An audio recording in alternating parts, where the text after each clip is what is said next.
Nahmaduhu wa nasta'inuhu wa nastaghfiruh wa na'udzu billahi min syururi anfusina wa sayyiati a'malina. Asyhadu an la ilaha illallah wa asyhadu anna Muhammadan abduhu wa rasuluhu wa ba'du. Kembali kita hadiri majelis ilmu, majelis kitab Al-Jami', masih di bab zuhud dan wara'. Terakhir di bulan-bulan sebelumnya sudah kita bahas hadis tentang jadilah engkau di dunia seolah-olah sebagai orang terasing atau orang yang bepergian. Baik, kita mulai hari ini mengambil hadis dari Ibnu Umar. Bismillahirrahmanirrahim. Qala Ibnu Hajar al-Asqalani babuz zuhdi wal wara'i wa an Ibni Umar radhiyallahu anhuma qala Rasulullah sallallahu alaihi wasallam man tashabbaha biqaumin fahuwa minhum, akhrajahu Abu Dawud wa sahahu Ibnu Hibbana.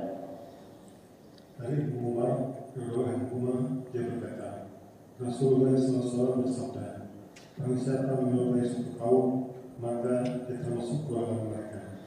Ya, di sini ada kata-kata tasyabbuh, mirip dengan kata ittiba. Ada perbedaan mencolok antara ittiba dan tasyabbuh. Kalau ittiba konotasinya positif, tasyabbuh konotasinya negatif. Kalau ittiba pasti berdasarkan ilmu, tapi kalau tasyabbuh dasarnya dzon dan hawa nafsu, cuma persangkaan.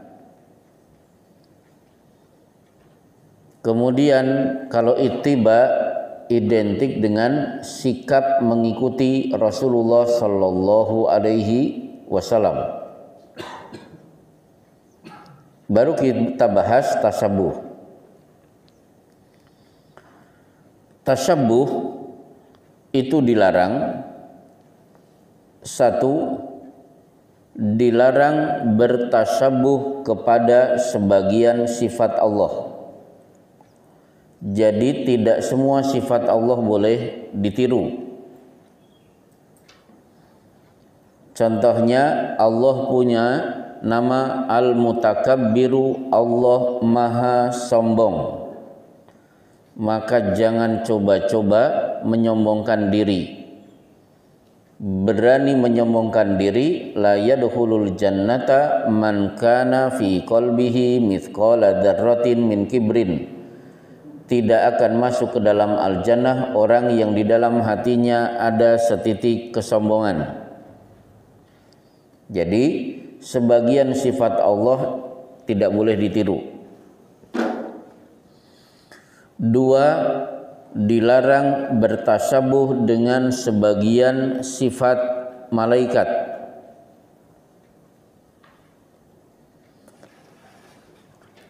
Malaikat itu tidak menikah. Kalau ada orang ingin beriman seperti imannya malaikat, tidak terbagi-bagi, tidak bercabang-cabang, maka saya tidak menikah. Biar cinta saya kepada Allah full. Maka orang seperti ini dikomentari oleh Rasulullah, an-nikahu sunnati faman raghiba an sunnati falaisa minni. Nikah itu sunnahku, tidak mengikuti sunnahku bukan dari golonganku. Jadi sifat malaikat sebagiannya tidak boleh diikuti. Kemudian ketiga, sebagian kekhususan Rasulullah sallallahu alaihi wasallam. Jadi Rasulullah punya hak khusus yang tidak dimiliki oleh umatnya.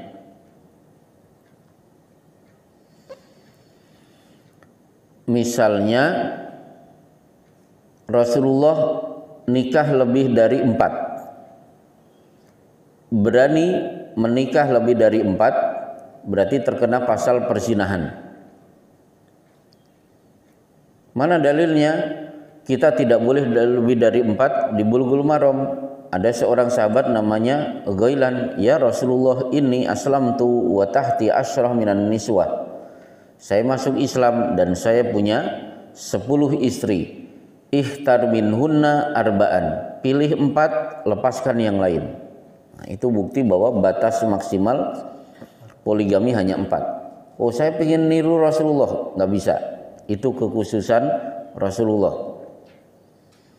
Tidur terlentang, kemudian bangun, akhirnya sholat, tidak berwudu lagi, itu bagi Rasulullah boleh, tapi bagi kita batal. Kenapa? Rasulullah bersabda, "Inna ainayya tanaman walam tanam qalbi." Wahai Aisyah, kalau aku tidur, yang tidur cuma mataku, hatiku tidak tidur. Berbeda dengan kita, kalau tidur hati dan mata. Termasuk innahuma la yu'adzaban. 2 penghuni kubur ini sedang disiksa. Amma ahaduhuma la yastabri'u minal baul. Penghuni kubur pertama karena dia tidak bersih setelah kencing. Yang kedua, yamshi binamimah, pergi ke sana kemari, suka mengadu domba. Akhirnya Rasulullah menancapkan pelepah kurma dan bersabda, la'alla an yukhaffifa lahuma malam yaibasa. Saya punya harapan siksa kubur ini berhenti selama pelepah kurma ini masih basah. Ini khusus Rasulullah. Tidak ada sahabat yang meniru kemudian akhirnya menancapkan pelepah kurma yang akhirnya dikiaskan, kalau di sana kurma, di sini bunga. Nggak ada seperti itu. Jadi sebagian kekhususan Rasulullah tidak boleh ditiru. Kemudian yang keempat, bertasabuh dengan setan. Itu sudah jelas. Fa inna syaitana ya'kulu wa yashrabu bisimalihi. Setan itu makan dan minum dengan tangan kiri. Kilu fa inna syaitana la yakilu. Tidurlah siang karena setan tidak tidur siang. Baik, kemudian dilarang bertasabuh kepada orang kafir. Ini juga sudah jelas. Bahkan sekedar ucapan, kalau itu khas milik orang kafir, tidak boleh ditiru. Contoh, Rasulullah sedang ngisi pengajian. Para sahabat itu suka mengucapkan satu dengan yang lain ra'ina. Ra'ina itu terjemahan kita, mari kita dengarkan, mari kita simak apa yang disampaikan oleh Rasulullah. Ternyata orang Yahudi punya istilah mirip, ru'una. Jadi bahasa Arabnya ra'ina, mari kita dengar, kita simak, kita perhatikan yang disabdakan Rasulullah. Sementara orang Yahudi memanfaatkan kata ra'ina dengan mengucapkan ru'una. Ru'una itu mari kita bikin gaduh, jangan dengarkan. Akhirnya turunlah firman Allah di surat Al-Baqarah, ya ayyuhalladzina amanu la taqulu ra'ina wa qulu undurna wasma'u.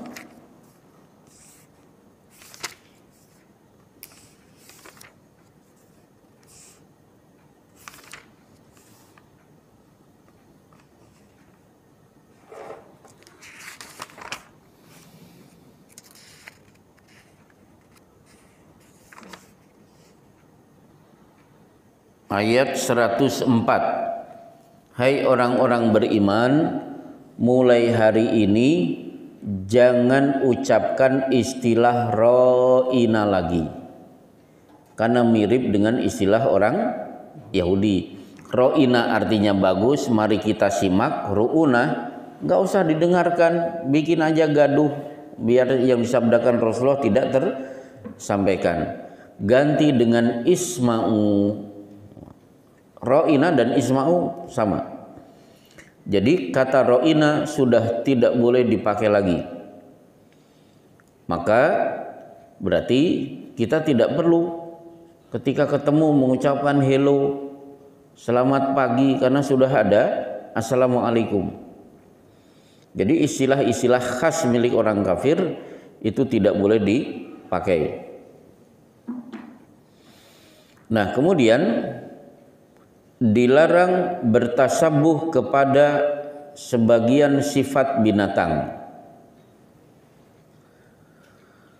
Walladzina kafaru yatamatta'una wa ya'kuluna kama ta'kulul an'am. Orang kafir itu makan seperti makannya binatang, tidak kenal halal dan haram. Kemudian dilarang bertasabuh kepada lain jenis.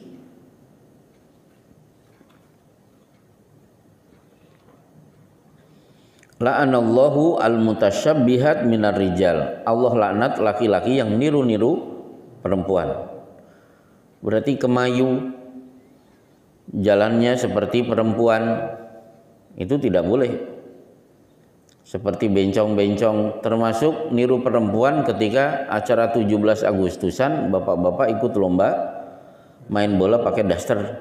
Itu jelas tasabuh kepada lain jenis. Baik, nah yang terakhir, bertasabuh atau meniru sesuatu yang bukan bakatnya. Memaksa-maksakan diri untuk bergaya yang gaya itu bukan bakatnya. Istilah akidahnya adalah takalluf.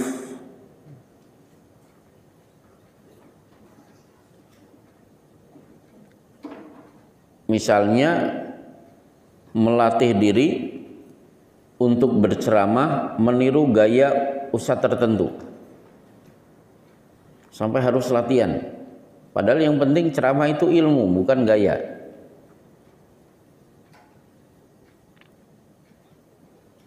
Sehingga dalam hal ini saya pernah ditanya, pekerjaan apa yang paling bagus? Maka jawabannya beragam. Petani itu dipuji. Mamin muslimin yagrisu gorsan fayakuluhu tairun au dabatun au insanun wa masurikolahu sadaqatun. Muslim yang menanam tanaman hasilnya dimakan oleh burung, binatang melata seperti kambing, dimakan manusia, bahkan hilang karena dicuri, semua bernilai sedekah bagi yang menanam. Berarti petani dipuji lewat hadis ini. Bagaimana dengan dokter? Para ulama kalau disebut dokter membawakan ayat man ahyan nasa faka'annama ahyan nasa jami'a. Satu orang terselamatkan pahalanya setara dengan menyelamatkan seluruh manusia di dunia. Berarti profesi dokter bagus. Bagaimana profesi guru?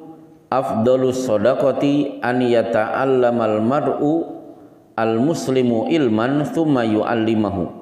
Seafdol-afdol sedekah adalah seorang menuntut ilmu apa saja, karena menggunakan tanwin ilman, kemudian dia bisa mengajarkan kepada orang lain.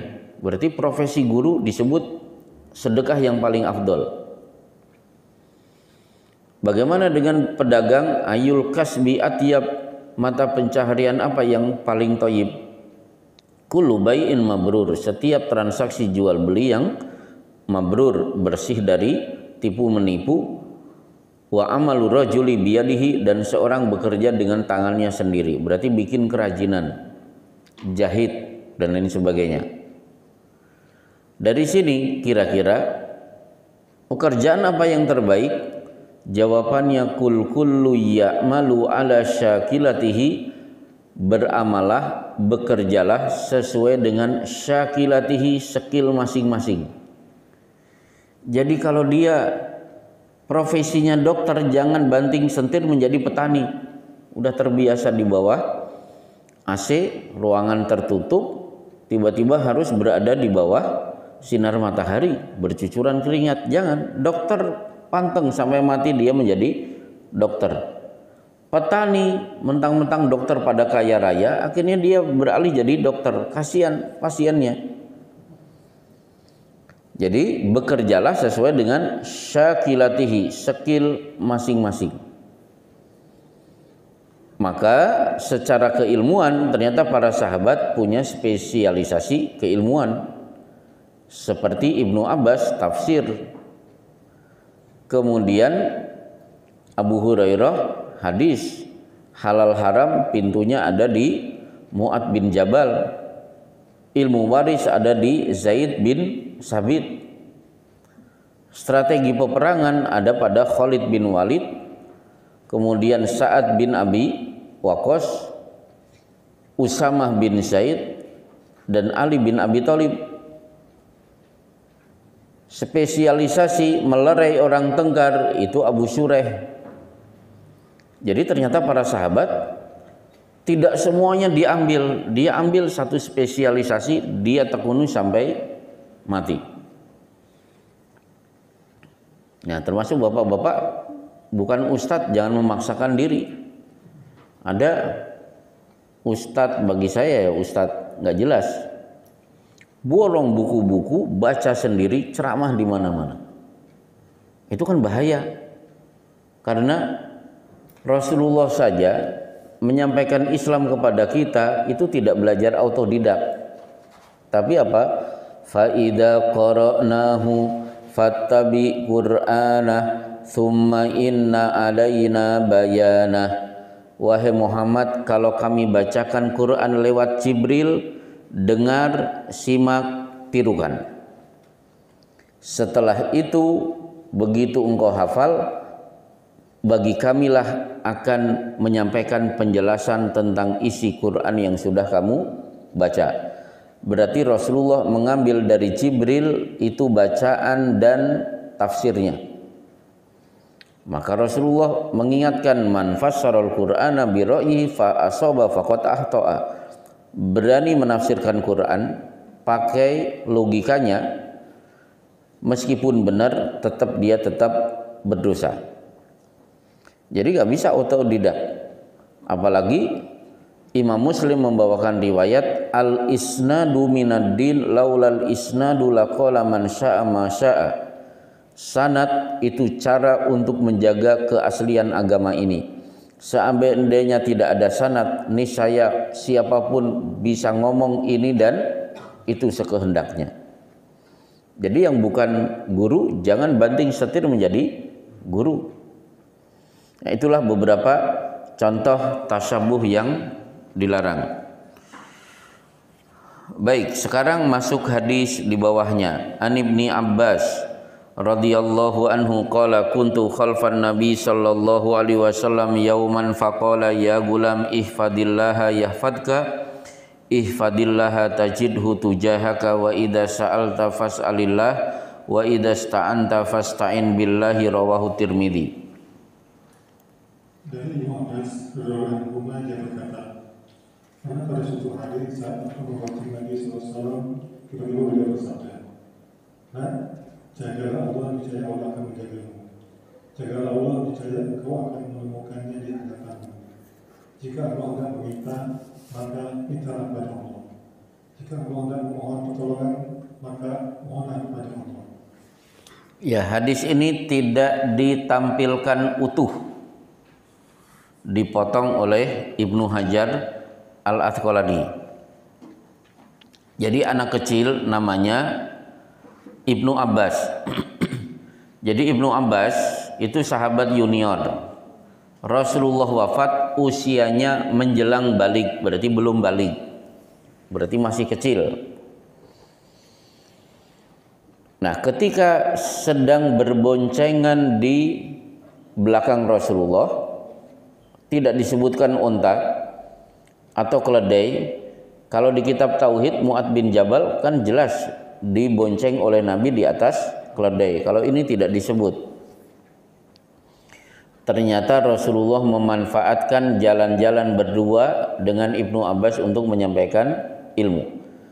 Ya gulam, wahai anak kecil, ihfadillaha yahfadka. Jaga Allah. Tafsirnya jaga perintah Allah.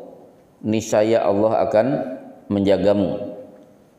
Kalimat kedua, jagalah Allah. Tafsirnya jaga larangan-larangan Allah. Tajidhu tujahaka, maka engkau akan mendapati Allah di hadapanmu. Berarti yang dijaga itu dua, perintah dan larangan. Jangan sampai perintah dikerjakan, larangan juga dikerjakan. Baru bila engkau minta, mintalah kepada Allah. Bila memohon pertolongan, mintalah pertolongan kepada Allah. Nah, kalimat berikutnya, wa'lam annal ummata law ijtama'u ala an yanfa'uka bi syai'in lam yanfa'uka illa bi syai'in qad katabahu Allahu laka.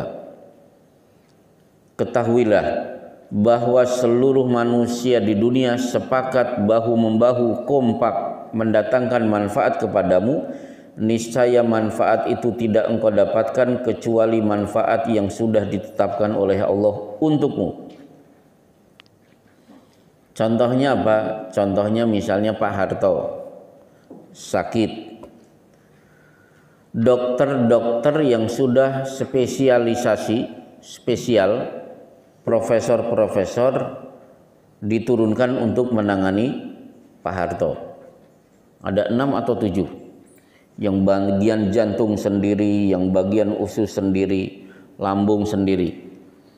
Ternyata hasilnya apa? Semua berusaha untuk memberi manfaat, tapi Allah mentakdirkan Pak Harto harus meninggal. Ya sudah meninggal. Itu ditanamkan oleh Rasulullah. Seluruh manusia sepakat kompak membuat manfaat untukmu. Tidak mungkin manfaat itu engkau dapatkan kecuali manfaat yang sudah ditetapkan oleh Allah untukmu.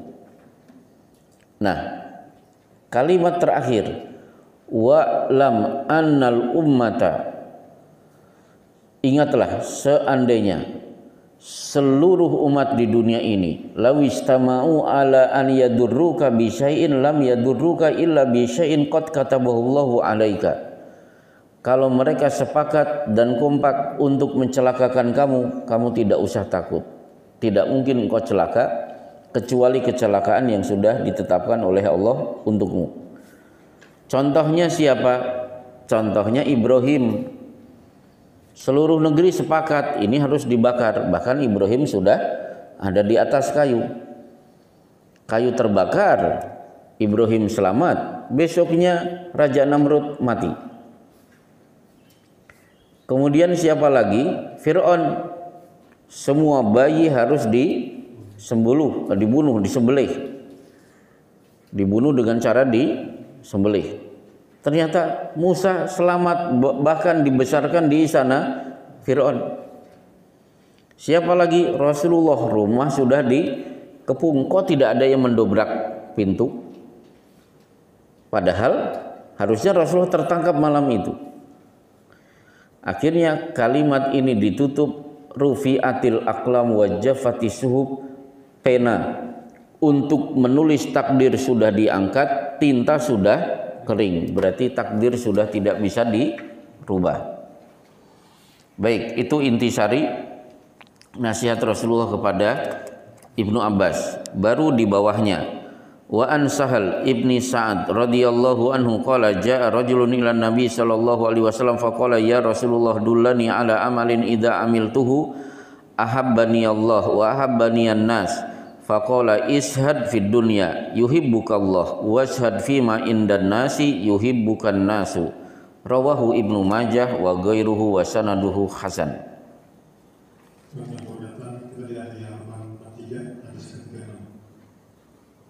Dari Sahal bin Sa'ad radhiyallahu dia berkisah, seorang laki-laki menemui Rasulullah SAW, lalu dia berkata, wahai Rasulullah, tunjukkan padaku suatu amal yang jika melakukannya maka Allah dan manusia akan mencintaiku.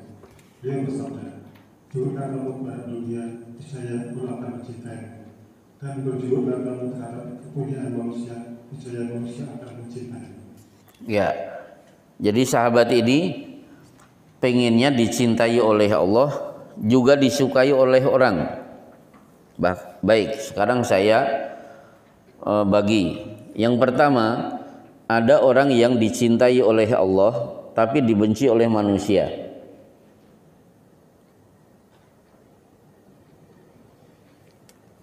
Di kitab tauhid sudah kita pelajari, manil tamasa ridallahi bisakhatin minan nas radhiyallahu wa ardo anhun nas. Siapa yang melakukan satu perbuatan yang penting bagi dia Allah mencintainya meskipun orang pada memusuhinya, maka Allah akan mencintainya dan menggiring orang-orang yang tadinya benci untuk mencintainya. Jadi kelompok pertama, orang yang melakukan perbuatan yang dia kejar ridho Allah meskipun dia tahu akan dibenci oleh manusia. Orang seperti ini diridhoi oleh Allah dan suatu saat orang akan ridho kepadanya. Contohnya Rasulullah Shallallahu Alaihi Wasallam yang beliau dakwahkan menyebabkan Allah ridho. Tapi penduduk Mekah pada benci. Gelar Al-Amin dicabut menjadi kahin atau syair majnun, si penyair yang gila. Bahkan liyusbituka au yaktuluka au yukhrijuka, mereka ingin menangkapmu, ingin membunuhmu dan mengusirmu dari Mekah. Apa yang terjadi? Allah ridho kepada Rasulullah dan menggiring orang-orang yang benci akhirnya meridhoinya. Buktinya apa?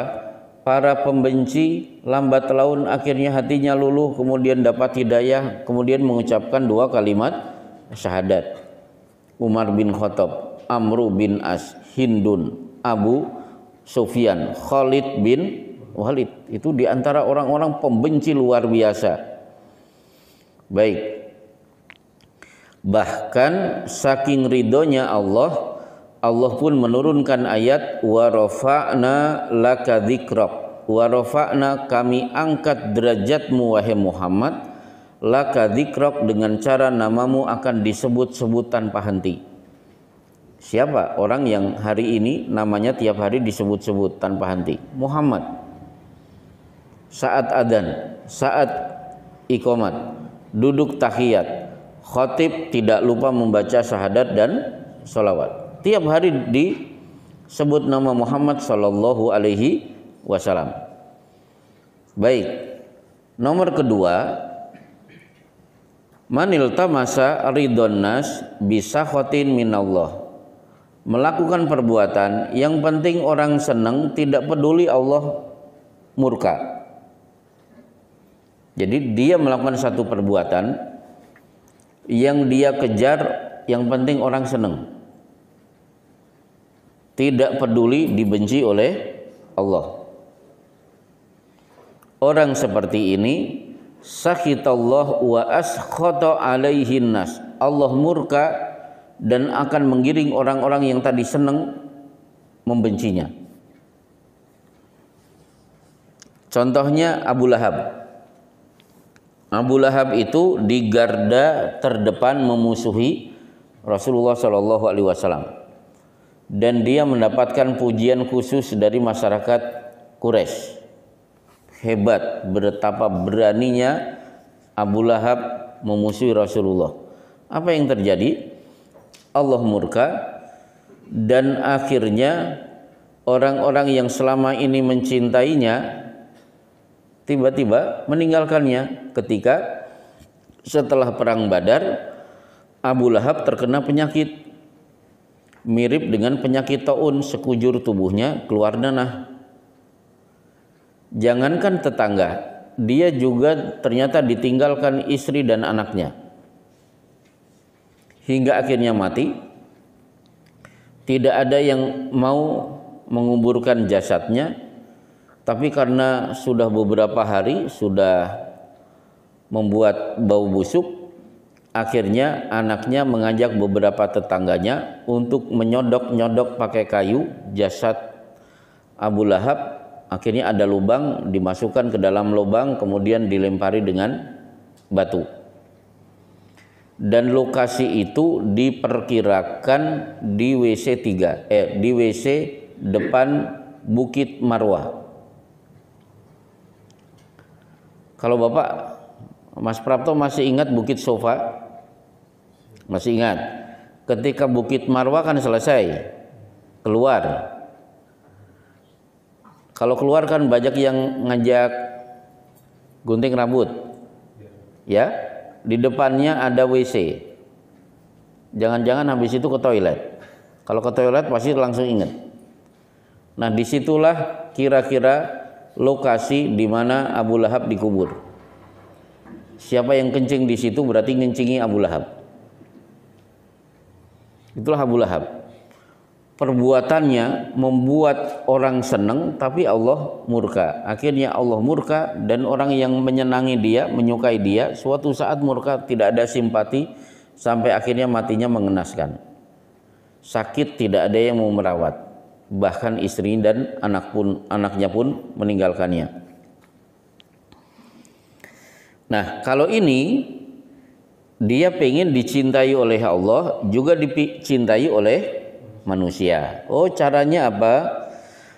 Satu, izhad fid dunia, kepada dunia bersikap zuhud, menganggap biasa saja, tidak terlalu istimewa.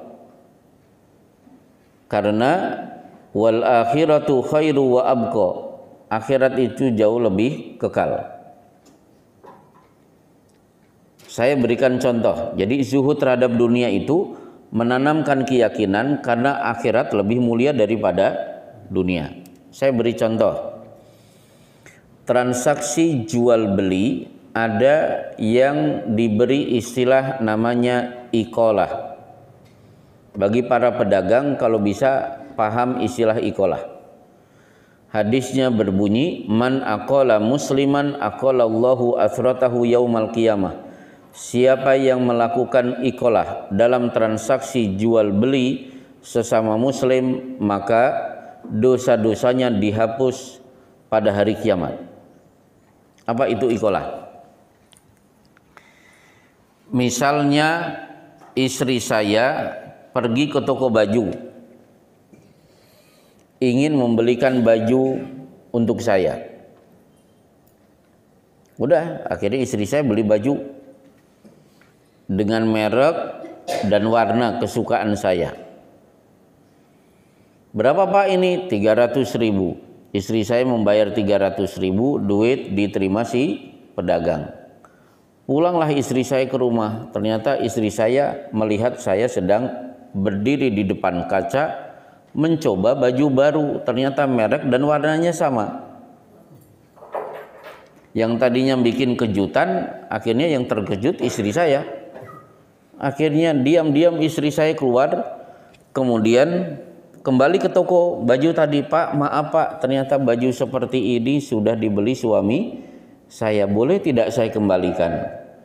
Kata si pedagang, ibu tadi beli harga berapa? 300.000. Nih, terima 300.000, baju saya ambil kembali.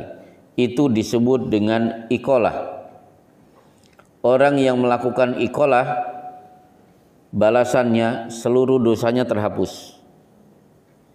Berarti rela kehilangan 300.000 secara dunia, tapi dia dapat keuntungan di akhirat. Coba ada tidak villa di puncak semalam harganya 300.000? Harganya semalam berapa? Ibu-ibu belum pernah tidur di villa sih ya, nggak tahu. Mas Prapto ada yang harga 500.000 semalam. Oh, nggak tahu, belum pernah ke sana. Oh, sesekali lah piknik, jangan di Bekasi aja, jangan kerja terus. Taunya las, besi, enggak. Kalau bisa jalan-jalan. Taruhlah di puncak ada villa semalam 500.000. Begitu sudah dinikmati semalam, besok suruh keluar karena bapak cuma bayar 500.000, tapi cukup dengan 300.000, khalidina fiha abadan, kekal di dalamnya. Itu namanya contoh zuhud. Zuhud itu menganggap remeh dunia kalau dibandingkan dengan keuntungan akhirat. Orang seperti ini akan dicintai oleh Allah. Yang kedua, berzuhudlah terhadap apa yang dimiliki oleh manusia. Niscaya orang juga akan mencintai kita. Jangan memperlihatkan diri pengen dikasih, tafsirnya. Ya Allah, tetangga saya punya mobil baru, akhirnya sering mendekati. Betapa beruntungnya siapa yang punya mobil seperti ini. Betapa bahagianya kalau ada tetangganya sesekali diajak jalan-jalan. Coba, kira-kira sebagai pemilik mobil itu risih tidak? Pasti risih, pasti tidak suka. Jadi zuhudlah terhadap apa yang dimiliki oleh orang lain. Biasa-biasa saja. Tetangga punya pohon mangga, tiap hari nyebut-nyebut mangga. Salah satu buah yang mengandung nutrisi terbaik adalah buah mangga. Terus besok ngomong lagi, kelihatannya arisan sesekali konsumsinya pakai rujak mangga, cakep. Apalagi siang-siang, kan seger. Kelihatannya ada hadis kalau tidak salah, pahala besar bagi orang-orang yang membagi-bagikan buah mangga. Tiap hari, yang punya pohon mangga pasti risih. Maka kalau ada orang yang memiliki satu harta, perlihatkan zuhud. Saya tidak terlalu butuh apa yang dia miliki. Cuek-cuek saja, biasa-biasa saja. Baik, selesai. Kita akan masuk hadis di bawahnya. An Sa'ad ibni Abi Waqqas radhiyallahu anhu qala sami'tu Rasulullah sallallahu alaihi wasallam yaqulu innallaha yuhibbul 'abdat taqiyal ghaniyal khafiyya, akhrajahu Muslimun. Dari Sa'ad bin Abi Waqqas radhiyallahu dia berkata, aku pernah mendengar Rasulullah SAW bersabda, sesungguhnya Allah mencintai hamba yang bertakwa, kaya namun tidak suka menonjolkan diri. Ya, di sini ada kata-kata khafi. Dia takwa, dia kaya, al-khafi, dan suka menyembunyikan dirinya. Nah sekarang apa yang perlu kita sembunyikan pada diri kita? Satu, popularitas itu dianjurkan untuk disembunyikan. Tidak usah pengen terkenal, tidak usah pengen menonjol. Dimanapun saya pergi pasti orang pada kenal. Siapa yang mengajari kita untuk tidak suka dengan popularitas? Salah satunya adalah malaikat Jibril. Di hadis ketiga di Arba'in An-Nawawiyah, Rasulullah sedang ngisi pengajian, Jibril datang memakai baju serba putih, rambutnya serba hitam. Kan akhirnya terjadi dialog tanya jawab. Apa Islam, apa iman, apa ihsan, tanda-tanda hari kiamat. Begitu pengajian selesai, Jibril pergi, Rasulullah kemudian bersabda, atadruna manis sa'il, kalian tahu siapa laki-laki tadi yang banyak bertanya? Allahu wa rasuluhu a'lam, yang tahu hanya Allah dan Rasulnya. Hada Jibril atakum yu'allimukum dinakum, tadi itu Jibril sengaja banyak bertanya untuk mengajarkan perkara-perkara agama untuk kalian. Rasulullah tidak mengatakan, bapak-bapak, ibu-ibu, alhamdulillah ini pengajian spesial karena hari ini dihadiri malaikat Jibril. Jadi Jibril datang tidak dikenal. Berarti tidak perlu ingin populer, biasa-biasa saja. Itu satu, popularitas ditutupi.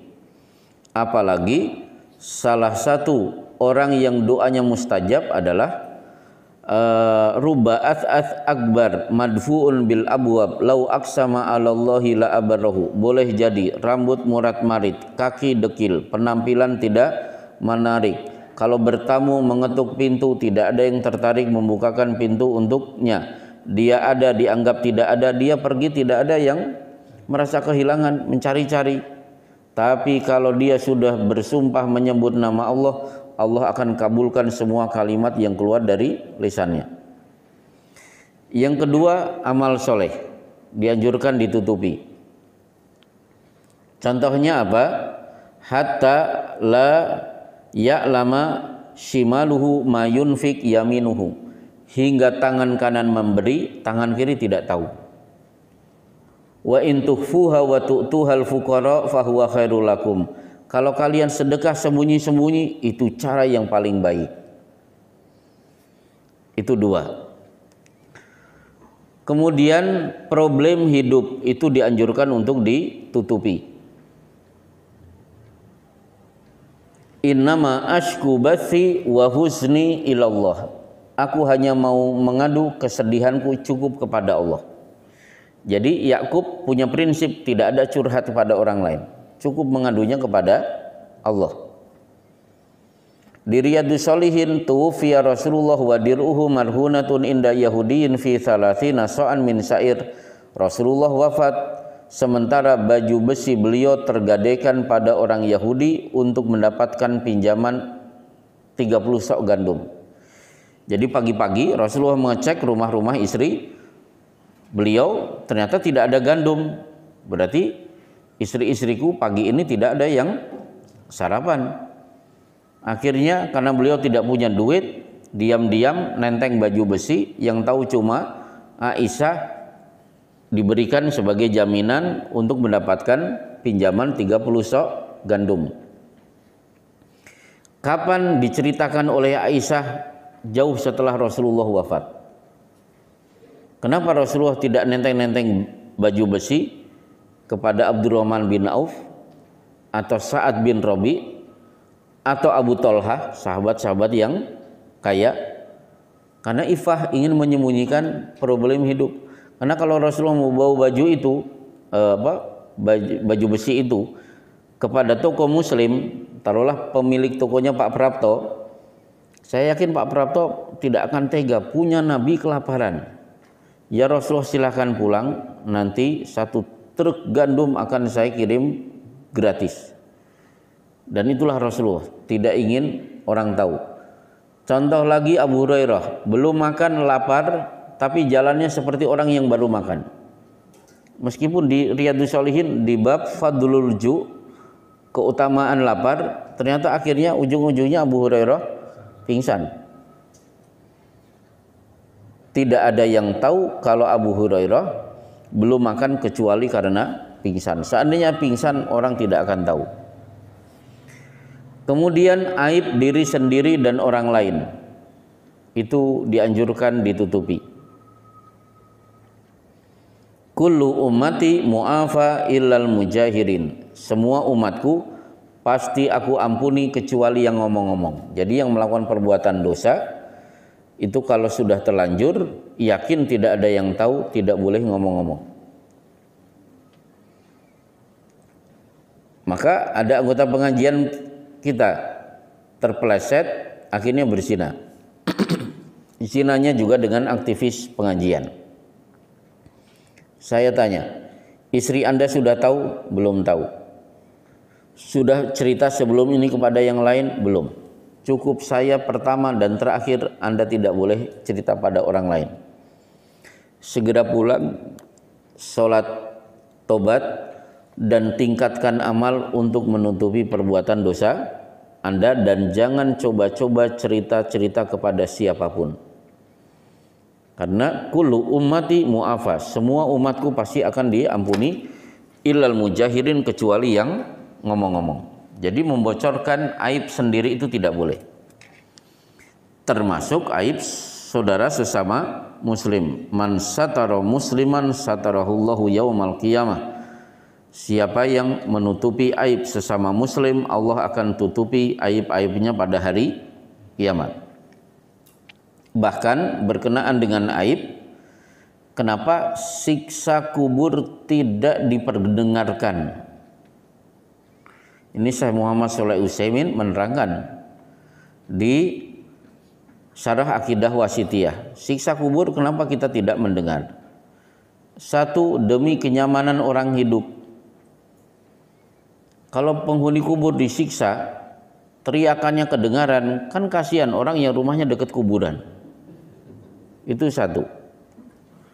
Dua, demi menjaga perasaan keluarga yang ditinggalkan. Sudah sedih, tiba-tiba mendengar bapaknya teriak-teriak. Pasti sedihnya bertumbuk-tumbuk. Yang ketiga, karena untuk menutupi aib si mayit. Jadi Allah tetap tutupi aibnya sehingga siksa kubur tidak diperdengarkan. Dan alasan inti karena siksa kubur perkara goib. Kalau kita mendengar berarti sudah bukan goib lagi. Jadi tidak diperdengarkan siksa kubur, salah satunya cara dari Allah untuk menutupi aib si mayit. Berarti menutupi aib sesama muslim itu jauh lebih harus kita lakukan.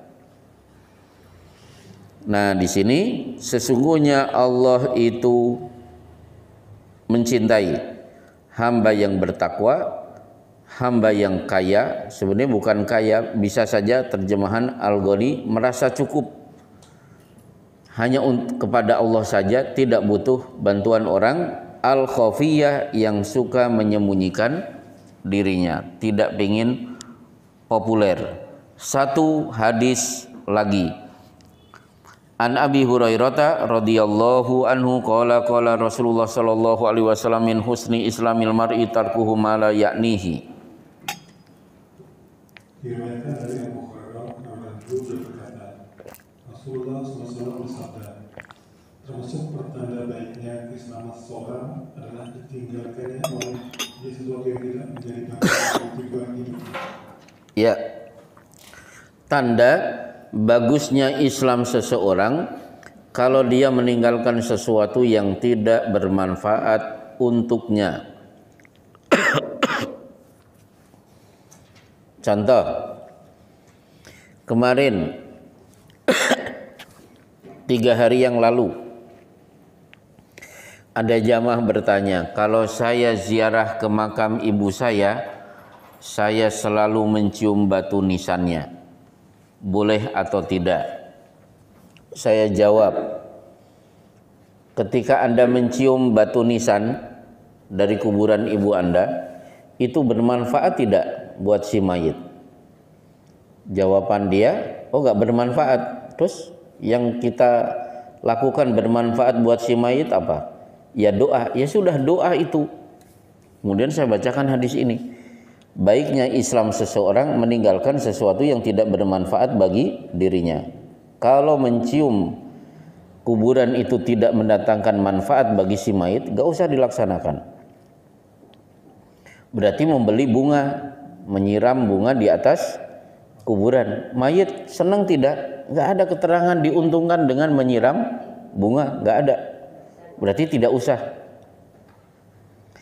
Nah, termasuk ibu-ibu dan bapak-bapak kalau memiliki rezeki yang akhirnya membeli sesuatu, pastikan membeli sesuatu karena kebutuhan, bukan karena kemauan. Ya, beli karena kebutuhan, bukan karena kemauan.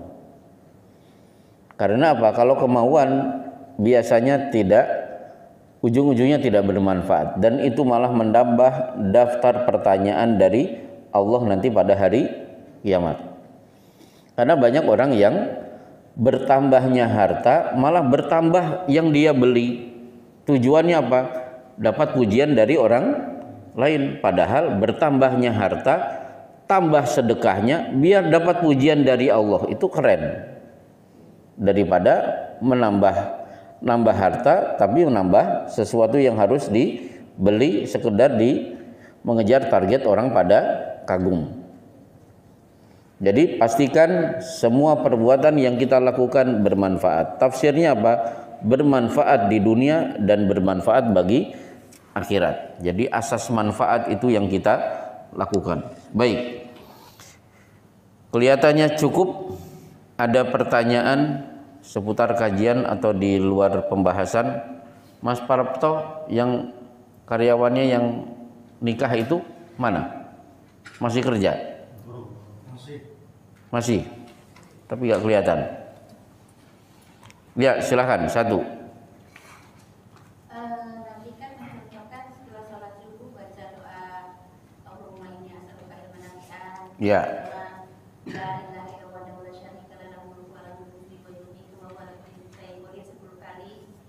Itu dibacanya langsung setelah salam atau urutan seperti biasa astagfirullahaladzim dulu? Ya, tidak mengenal urut.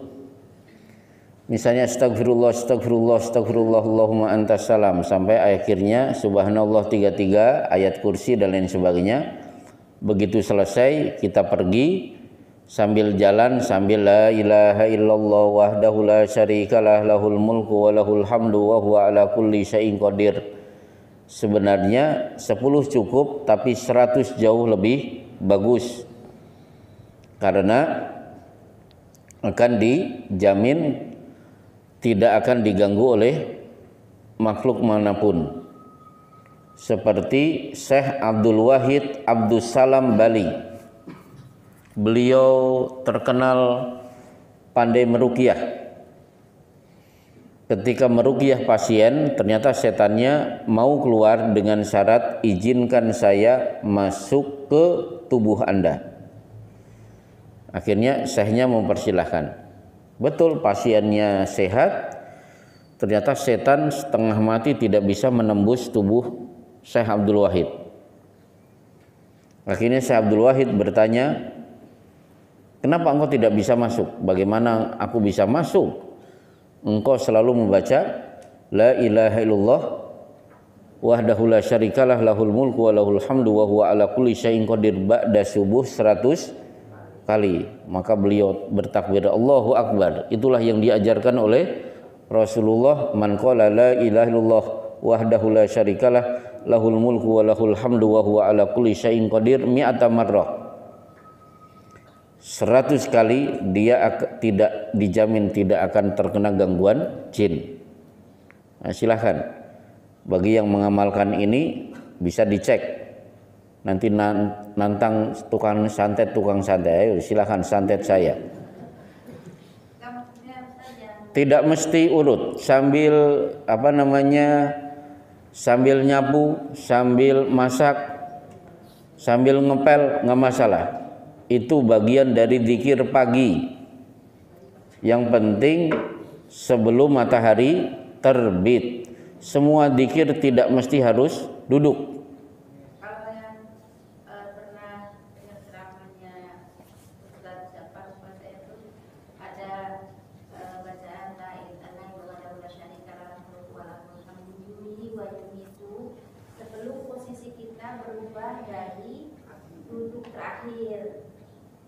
Wallahu a'lam bishawab. Tapi yang jelas zikir pagi itu tidak selamanya harus duduk. Kalau ibu baca seluruhnya target zikir pagi harus duduk semuanya, kelar semuanya, kelihatannya tidak bisa sempat masak. Maka prinsip zikir itu apa? Alladzina yadhkurunallaha qiyaman wa qu'udan wa ala junubihim. Zikir itu berdiri, duduk dan di atas pembaringan. Kan a'udzu bikalimatillahi tammati min syarri ma khalaq, boleh tidak sambil jalan kaki, nggak masalah. Kan zikir pagi dan petang itu kan sebenarnya banyak. Kalau dibaca semuanya itu menghabiskan waktu cukup luar biasa.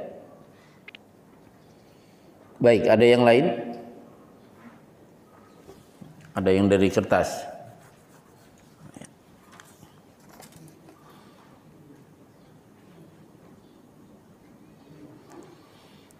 Saat sholat Jumat ada jamaah di sebelah kita ngantuk atau tertidur, apakah boleh kita colek biar bangun? Jawabannya tidak boleh. Jadi negur orang pakai mulut, negur orang pakai tangan dilarang.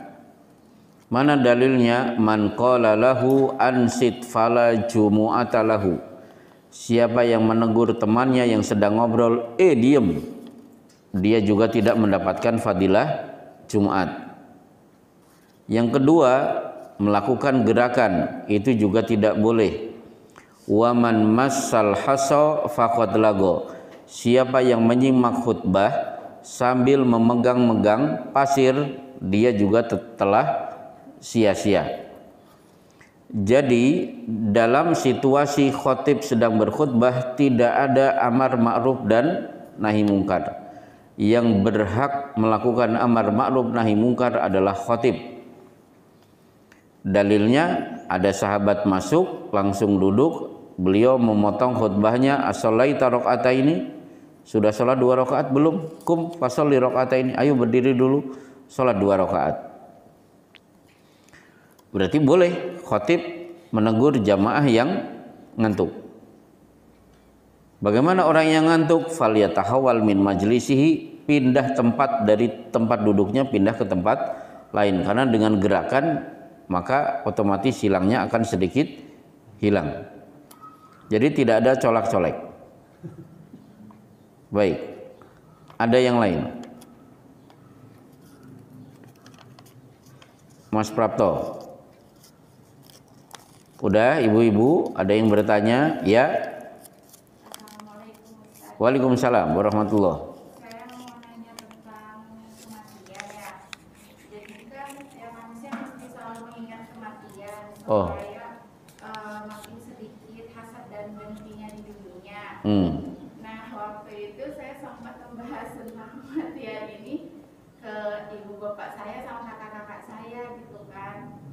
Tapi di situ saya malah dikata-katainnya kayak apa sih, nggak sopan gitu kan yang namanya masih hidup nggak usah bawa-bawa kematian normali, apalagi sampai bahas nanti pemakamannya gimana, terus ada yang tahlilan atau enggak. Dan kebetulan saya kenal sama Sunah ini kan belum lama ya, jadi cuma saya aja. Tapi gimana ya? Oh gitu ya, ya. Jadi gini, intinya begini, kalau ingin mengenalkan sunnah kepada keluarga, itu jangan langsung kita ceramahi tentang sunnah. Betul, hadisnya berbunyi apa? Aksiru dzikra hadimil ladzat, yakni al-maut. Perbanyak ingat penghancur kenikmatan, yaitu kematian. Nah sekarang kemudian tentang tahlilan dan lain sebagainya, bagaimana caranya?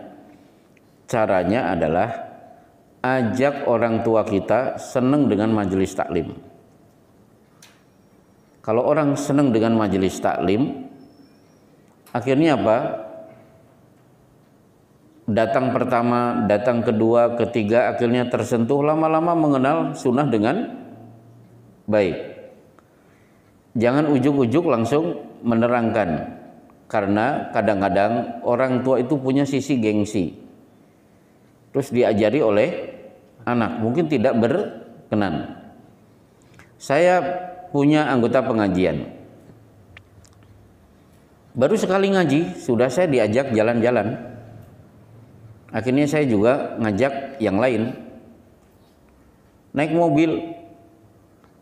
Ternyata beliau itu seneng musik dan senengnya lagu Bruri Peso 5. Akhirnya saya tahu. Kenapa? Iya, Bruri Peso 5 sama Dewi Yul. Wah, sepanjang perjalanan. Terus ada yang nyolek saya, kenapa nggak ditegur? Nanti dulu, dia baru sekali ngaji. Biarlah dia seneng ngaji dulu. Jadi sambil nyetir, sambil merokok. Alhamdulillah, setahun ngaji sudah tidak ngerokok.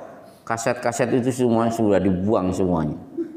Jadi baru ngaji jangan diterangkan, Pak musik itu haram, itu gak boleh. Rokok itu, wah langsung orang Arab saja menyebut siwak Fir'aun. Jangan begitu. Yang rokok ngerokok, yang musik-musik. Coba 13 tahun Rasulullah membiarkan para sahabat mabuk-mabukan. Kapan itu dibahas? Setelah pindah ke Madinah. Kapan riba dibahas? Tidak dibahas pada periode Mekah. Jadi biar stabil, iman para sahabat sudah stabil, baru sedikit demi sedikit syariat disampaikan. Seperti ada anggota pengajian kita melihat kakaknya sholat juga gak beres, istrinya pakaiannya sekenanya gitu. Padahal dia sudah aktivis pengajian. Caranya bagaimana? Dirayu kakaknya. Di sini kan ngontrak. Coba pindahlah, beli rumah biar tidak ngontrak. Di mana? Beli, ya itu di kompleks saya. Akhirnya kan kakaknya, saudaranya itu akhirnya pindah. Begitu pindah, tersentuh dengan suasana komplek itu yang banyak pengajian. Akhirnya apa? Kakaknya sholatnya bagus, kemudian istrinya pakaiannya sudah tertutup aurat. Maka merubah seseorang itu caranya, saya masih ingat dosen saya dari Sudan menggunakan metode at-tamatsul ala syuuri. Rubahlah seseorang, tapi orang itu tidak sadar kalau sedang dirubah. Jadi saya pengen merubah keluarga saya mengenal sunnah. Jangan ceramah dulu. Bikin mereka simpati sesekali mau ke pengajian. Insya Allah kalau senang dengan pengajian, lambat laun al-haq itu akan tersampaikan. Nah, termasuk ada beberapa pengajian yang harus dikasih konsumsi. Kalau tidak ada konsumsi, tidak mau ngaji, tidak mau datang. Ya sudah. Dulu saya di Sulawesi, anak-anak muda kalau diajak ngaji ke masjid itu gak akan mau.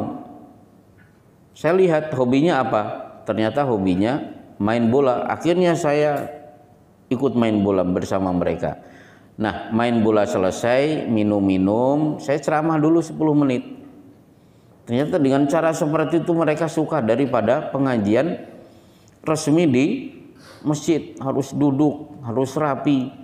Apalagi ayo baca. Kan seperti itu kan ada pengajian itu yang ngaji 100 orang. Bubar gara-gara ustadznya selalu ayo baca ayat ini. Kamu yang menerjemahkan. Ketika ada yang baca, bacanya salah, disalah-salahkan. Sudah berapa tahun sih jadi muslim kok bacaannya masih seperti itu? Bubar, akhirnya orang nggak pada mau ngaji. Jadi metode itu penting. Maka dalam istilah tarbiyah wa ta'lim at-tariqatu ahammu minal madah. Metode lebih penting daripada materi. Karena ada ustadz materinya hebat, ilmunya luar biasa, tapi tidak bisa menyampaikan materi dengan metode yang menarik. Akhirnya ceramahnya juga tidak disukai. Baik, ini saja kajian kita di pagi hari ini. Wassallallahu ala Muhammad wa ala alihi washabbihi wasallim. Subhanaka Allahumma wa bihamdika asyhadu an la ilaha illa anta astaghfiruka wa atubu ilaik.